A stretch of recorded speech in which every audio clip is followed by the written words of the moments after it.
लेकिन सती के समझ में बात नहीं आई। शिव समझा रहे हैं लेकिन जीव के समझ में बात नहीं आई।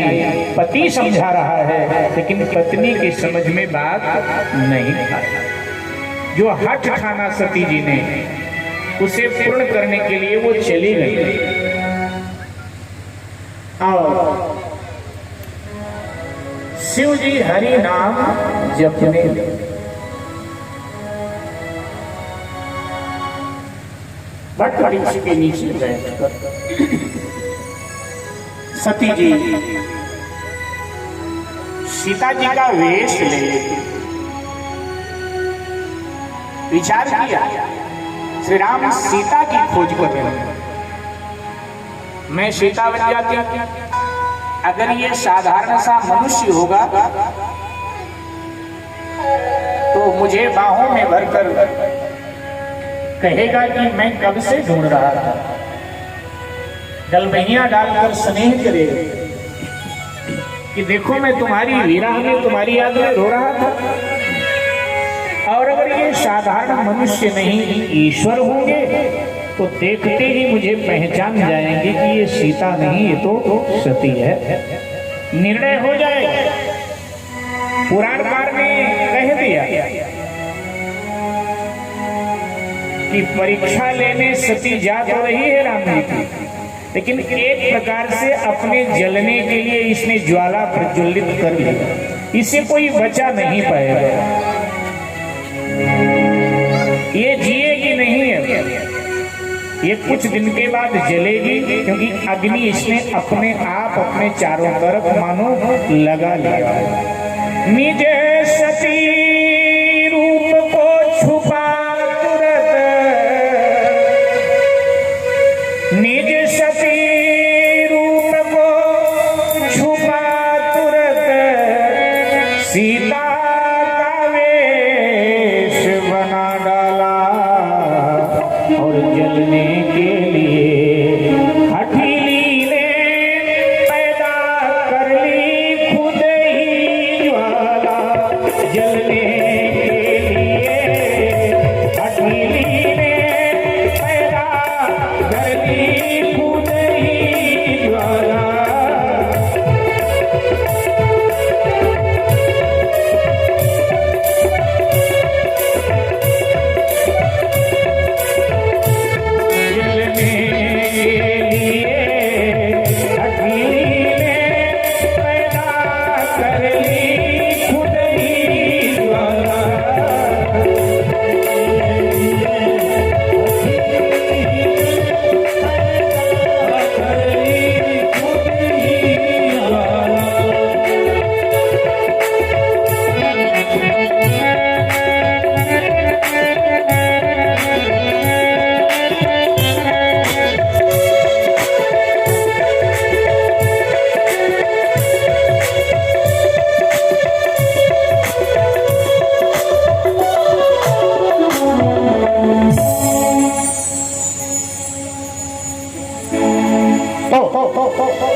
सती जी ने अपने जलने के लिए ज्वाला मानो अपने चारों तरफ स्वयं प्रकट कर ली। और यहां से सती जी सीता वेश लेकर श्री राम के आगे आगे चलने लगे। जहां लीलाधारी लीला करते हुए बढ़ रहे थे तो ये उनसे भी आगे आगे चलने लगे। सती जी ने सीता का वेश बनाया तो सीता बनने का नकल किया तो, लेकिन सीता माँ वाली अकल सती में नहीं आई। हमारे यहाँ कहावत कही जाती है कि जी नकल में भी अकल की जरूरत होती है। अब सीता बनने का नकल तो सती जी ने कर लिया, लेकिन सीता वाली अकल नहीं आई है, क्योंकि असली सीता राम जी के कभी आगे नहीं चली, असली सीता राम जी के पीछे पीछे चलती। लेकिन चूंकि ये नकली सीता है इसलिए राम जी से भी आगे जा रही है। आगे आगे चली और एक झुरमुट था, वृक्षों का झुरमुट था, झाड़ियां उन्हीं में बैठ गई छुप कर, क्योंकि राम जी लताओं को झाड़ियों को उठा उठा के देख रहे हैं। सीता तुम कहाँ छुपी हो, लगता है मजाक कर रही हो मेरे साथ। तो सोचा कि मैं झुरमुट में छुप जाती हूँ, और जब डाल को उठाएंगे और मुझे देखेंगे तो ईश्वर होंगे तो पहचान लेंगे, मनुष्य होंगे तो नहीं पहचान पाएंगे। छुप गए। सती जी पर सबसे पहली दृष्टि लक्ष्मण जी की पड़ी। लक्ष्मण जी की नजर राम जी से पहले सती जी पर गई, और लक्ष्मण जी ने जैसे देखा सती को, लक्ष्मण जी एकदम हैरान हो गए।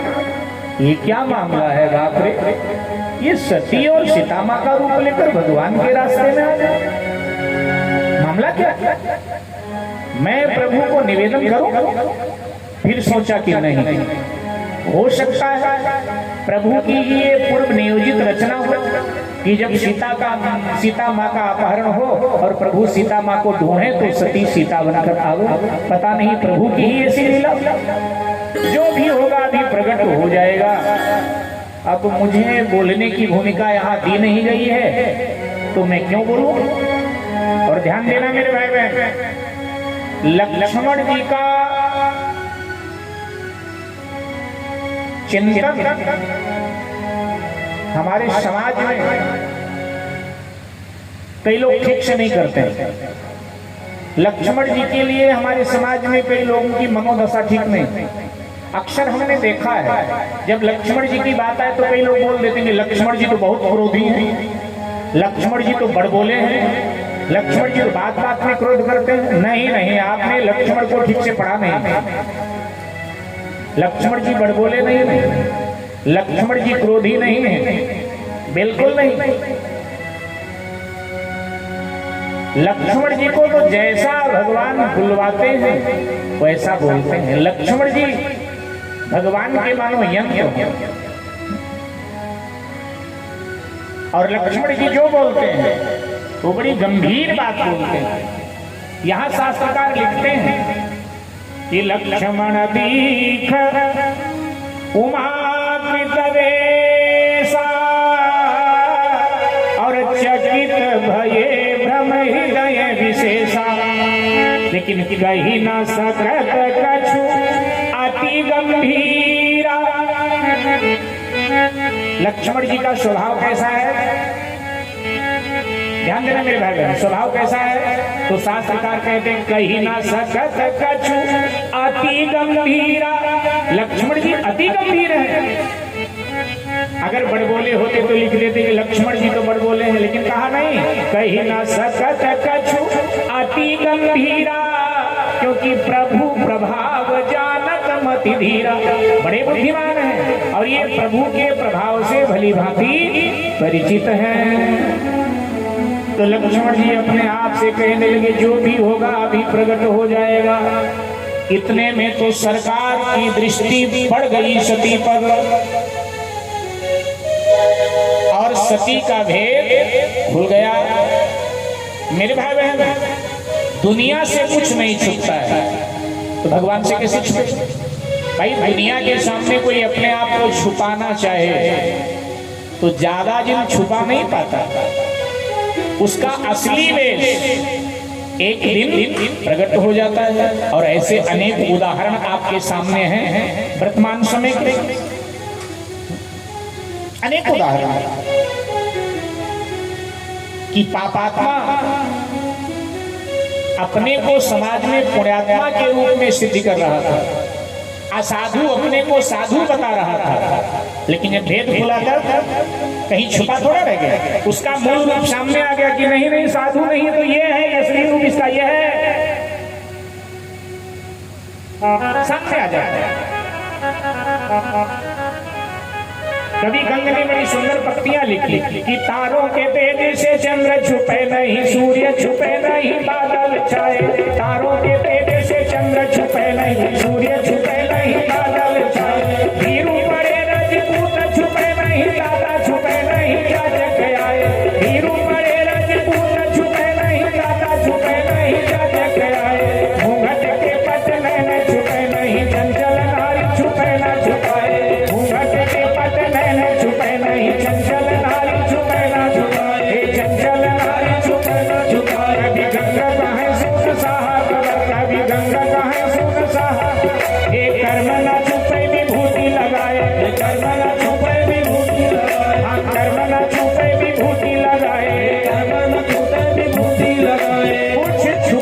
नहीं है।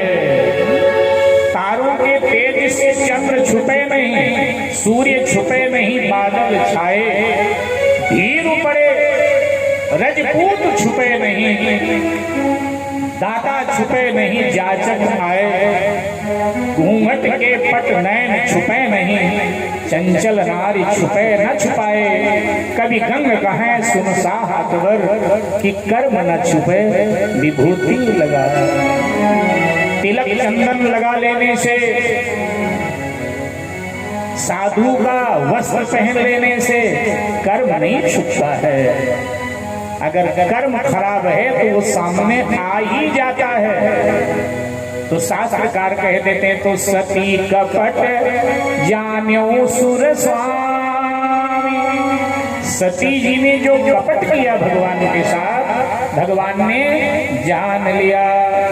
और अब राम जी ने सोचा मैं क्या करूं, अगर इनको सती कहकर बातचीत करता हूं तो इस समय ये सीता के वेश में है, और अगर इन्हें मैं सीता कहता हूं तो मूल में ये सती है, मैं इनको कहूं क्या?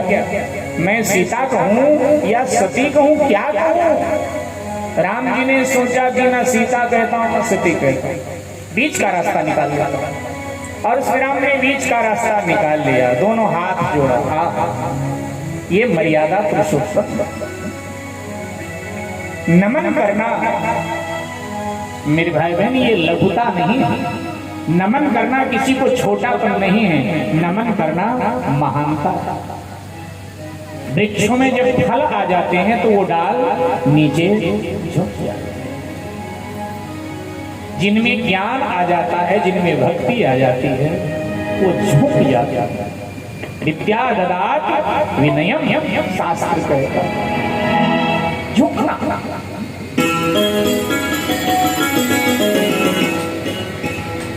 और पंजाबी में कहावत है ना, बंदिया नीवा होके चल। तो लाभ क्या होगा? तो कवि ने कहा नीवे नू रब। जिन्हें परमात्मा मिला है, अहंकारी को नहीं मिला परमात्मा, वो तो विनम्र को मिला।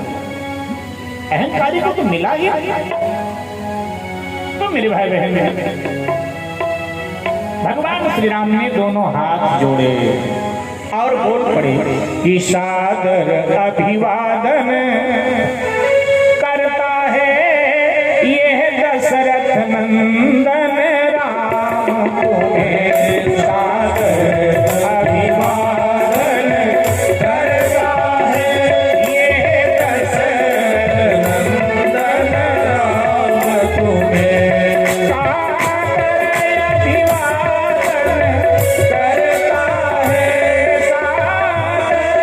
अभिवादन करता है,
दोनों हाथ जोड़े और कहा,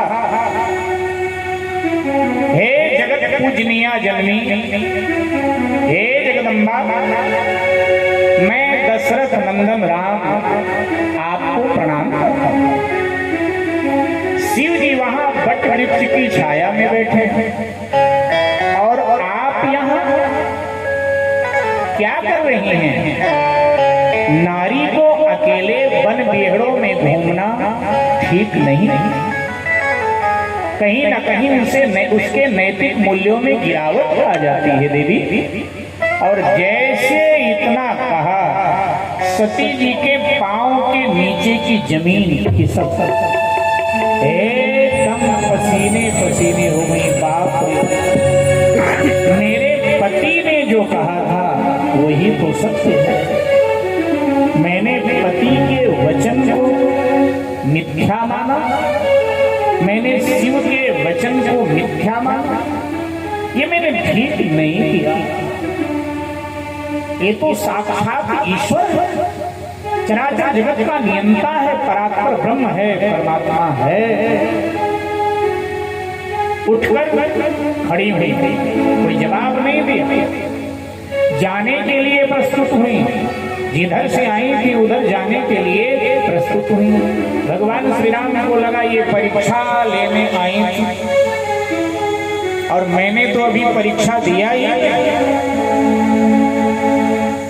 भगवान श्री राम ने दृष्टि का इशारा किया और जैसे दृष्टि का इशारा किया साहब तो सृष्टि का खेल बदल गया। सती जी जिधर दृष्टिपात करती हैं, अनगिनत राम लक्ष्मण सीता उनको दसों दिशाओं में दिखाई दे रहे। अनगिनत राम लक्ष्मण सीता और अनगिनत ब्रह्मा शंकर दक्ष इंद्र शिव सती उनकी सेवा कर रहे। जित देखे तित प्रभु आसीना, जिधर देखे उधर से सीताराम लक्ष्मण और सेव ही सिद्धि मुनीश प्रवीण, सब उनकी सेवा कर रहे हैं। अब सती जाए तो कहां, क्योंकि कोई रास्ता ही नहीं है। हर तरफ श्री राम लक्ष्मण सीता, इधर देखे हर तरफ, तो जाए तो कहां जाए, रास्ता ही नहीं। तो सती वहीं आंख बंद करके बैठ गई। बड़ी देर के बाद में सती ने आंख खोला तो कछ न दीप तहां दक्ष कुमारी।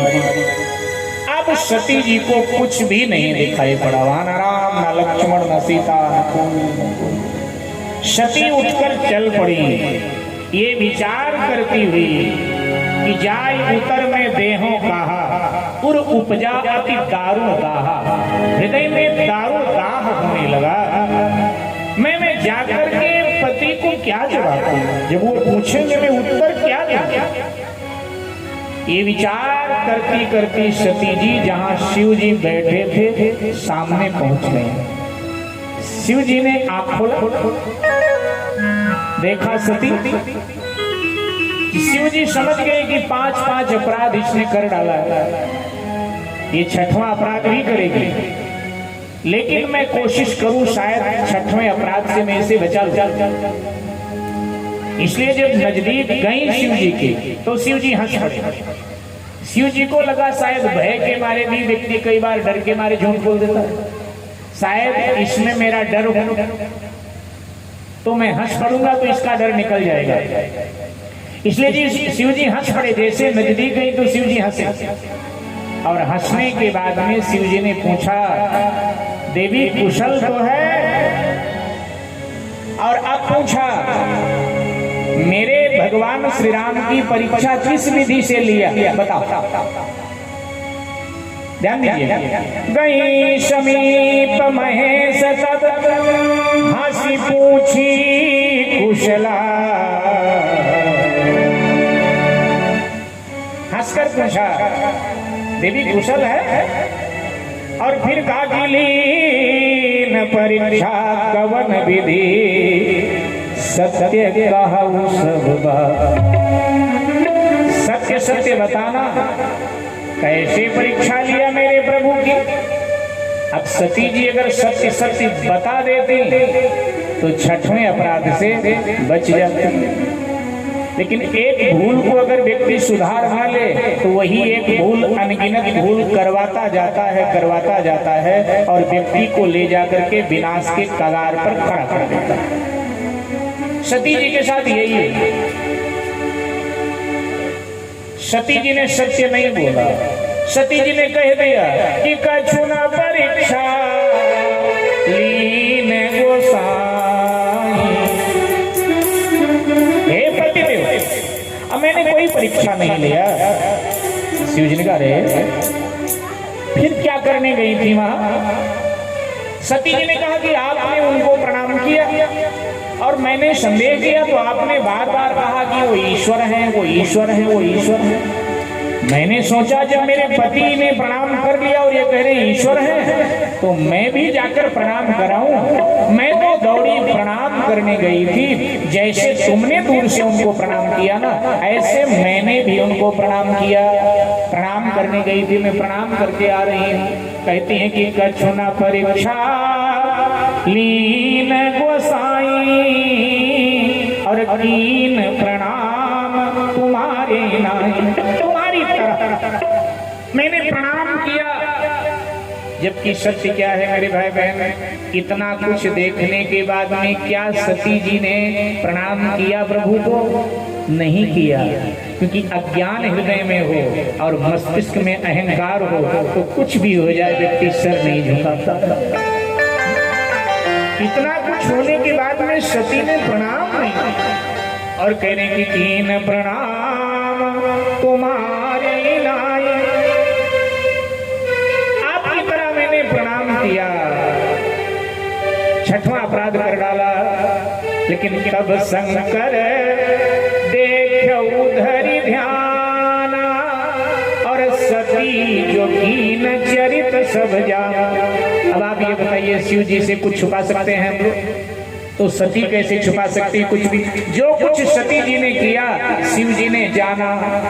और अब शिव जी के आंखों में करुणा जल आ गया, आंखें सजल हो गई।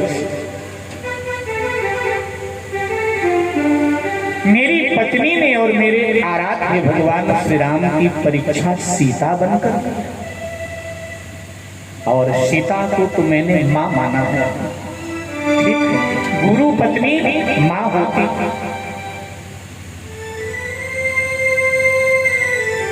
सीता को मैंने मां माना है, मेरे आराध्य की वो धर्म पत्नी, और इसने मेरे मां का रूप ले लिया। तो जब मेरी पत्नी ने मेरी मां का रूप ले लिया तो क्या अब इससे पत्नी जैसा संबंध मुझे रखना चाहिए? अगर पत्नी जैसा संबंध रखता हूं तो वैदिक परंपरा कलंकित हो जाएगी, आर्य संस्कृति बदनाम हो जाएगी और भक्ति पर काला धब्बा लग जाएगा। नहीं, पत्नी प्रेम कहता है कि सती का त्याग मत करो, लेकिन भक्ति कहती है त्याग के सिवाय और कोई रास्ता बचा ही नहीं है। धर्म संकट में हंस गए भोले बाबा। लेकिन मेरे भाई बहन, भोले बाबा करते हैं नंदी की सवारी, और नंदी है कौन? नंदी धर्म। और धर्मध्वजी ने निर्णय ले लिया कि नहीं, संकल्प कर लिया।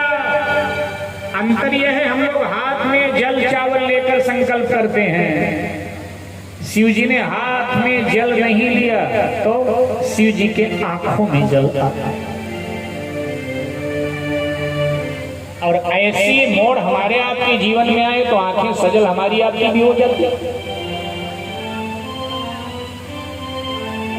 अभी तक जो मेरी पत्नी थी, आज उसने ऐसा अपराध कर डाला कि मुझे उसका त्याग करना ही पड़ रहा है।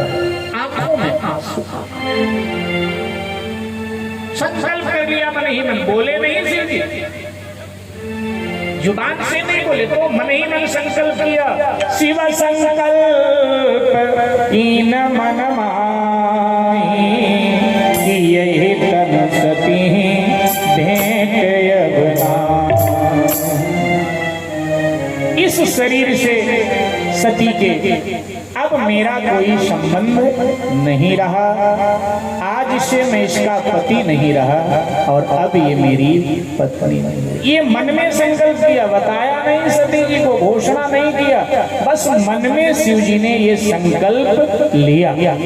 मानसिक संकल्प करके शिव जी ने मन से सती जी का त्याग किया। और जैसे मन से सती जी का त्याग किया तो देवता तो सबके मन की जानते हैं ना। स्वर्ग में बैठे हुए देवताओं ने सब जान लिया और देवता स्वर्ग में जो बैठे थे एकदम जय जयकार करने लगे। भूत भावन आपकी जय हो, भगवान शंकर आपकी जय हो, आपने इतना बड़ा त्याग करके वैदिक परंपरा की रक्षा आपने कर लिया, भक्ति को कलंकित होने से आपने बचा लिया, आपने बहुत बड़ा त्याग किया है, आपकी जय हो, आपकी जय हो, जय जयकार करने। अच्छा, देवताओं ने भी नाम नहीं लिया कि आपने सती का त्याग करके, आपने इतना बड़ा त्याग करके। अब ये आवाज तो सती जी ने भी सुना, देवताओं ये जय जयकार। सती जी का माथा ठनक गया, मन ही मन सती जी चौंक पड़ी, हो न हो, लगता है मेरा ही त्याग इन्होंने कर दिया। और अब पूछ लिया पतिदेव, ये देवता आपकी जय जयकार कर रहे हैं, आपके त्याग की प्रशंसा कर रहे हैं, आपने किसका त्याग कर दिया? आपने जिसका त्याग किया होगा वो निश्चय ही बहुत बड़ा अभागी होगा। जिसका आप त्याग कर दें उसका फिर सृष्टि में है ही कौन? अरे जीव त्यागे तो कोई बात नहीं, लेकिन शिव जिसका त्याग कर दे समझ लो कि उसका अस्तित्व समाप्त होने वाला। आपने किस अभागे का त्याग कर दिया? वो कौन है? सती जी पूछने लगी, लेकिन शिव जी ने नहीं कहा। उधर देवता जय जयकार कर रहे हैं, आप सब भी जय जयकार करें, भाव से गाएं। देवता बोल पड़े कि शंकर त्रिशूलधारी, बड़ी सरल पंक्तियां हैं, सब गाएं। शंकर त्रिशूलधारी, अरे जय हो सदा तुम्हारी, शंकर त्रिशूलधारी, जय हो सदा तुम्हारी, शंकर त्रिशूलधारी, शंकर त्रिशूलधारी, जय हो सदा तुम्हारी, शंकर त्रिशूलधारी, जय हो सदा तुम्हारी। हरिभक्ति के प्रचारी, हरिभक्ति के प्रचारी, जय हो सदा तुम्हारी, हरिभक्ति के प्रचारी, जय हो सदा तुम्हारी, शंकर त्रिशूलधारी, जय हो सदा तुम्हारी, शंकर त्रिशूलधारी, जय हो सदा तुम्हारी, शंकर त्रिशूलधारी। गाते हैं वेद तुमको, गाते हैं वेद तुमको, गाते हैं वेद तुमको, गाते हैं वेद तुमको,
जयकार किया। सती जी बार बार पूछ रही हैं। शिव जी ने सती जी के प्रश्न का कोई उत्तर नहीं दिया, बल्कि विषयांतर करके सती जी पूछ रही हैं, आपने किसका त्याग किया? देवता लोग आपके किस त्याग की प्रशंसा कर रहे हैं? ये प्रश्न है सती जी का। लेकिन शिव जी ने विषयांतर किया, वो इतिहास की चर्चा करने लगे। और इतिहास की चर्चा करते करते शिव जी कैलाश पर पहुंच वर्णत पंथ विविध इतिहास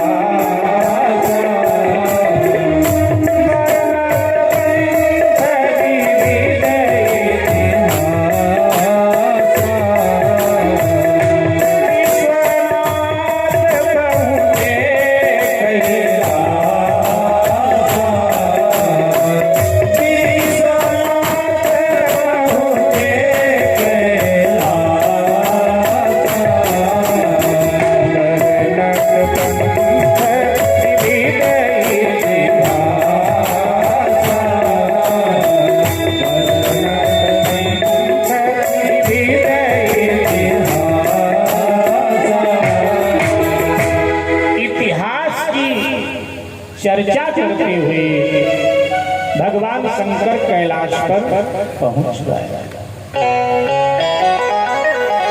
अपने आसन पर भूत भावन विराजमान हो गए। सती जी भी उनके बाईं तरफ बैठने जा रही हैं, लेकिन तब तक शिव जी ने बाएं तरफ से अपने वो आसन उठाया, सामने डाला। बोले देवी यहाँ बैठ। जैसे कहा यहाँ बैठ जाइए, सती समझ गई बस बस मेरा ही त्याग हुआ, क्योंकि पत्नी को स्थान बैठने का बाएं तरफ दिया जाता है और माँ को स्थान सामने दिया जाता है। पत्नी को बाएं तरफ दिखाया जाता है, शास्त्र कहता है, और माँ को अपने सामने दिखाया जाता है। सामने आसन पर देवी वहां नहीं, यहाँ बैठे। सती जी ने कहा लेकिन प्रभु मैं तो आपकी पत्नी हूँ और पत्नी का स्थान तो पति के बाएं तरफ होता है। शिव जी ने कहा कि वो अधिकार जो आपका था पत्नी का, वो बहुत पहले आपने खो दिया, समाप्त। अब बाएं तरफ नहीं, अब मैं आपको सामने दिखाऊंगा। प्रभु आप नारी का अपमान करेंगे तो फिर जीव भी तो नारी का अपमान करेगा। क्या ये नारी का अपमान? शिव जी ने कहा नहीं नहीं देखो, मैंने कोई आपका अपमान किया भी नहीं और मैं करूंगा भी। और वास्तव में शिव और नारी का अपमान, बोले मैंने आपका अपमान किया नहीं और मैं करूंगा भी नहीं। देवी सत्यता तो यह है कि अपमान आपने ही मेरा किया। रही बात सामने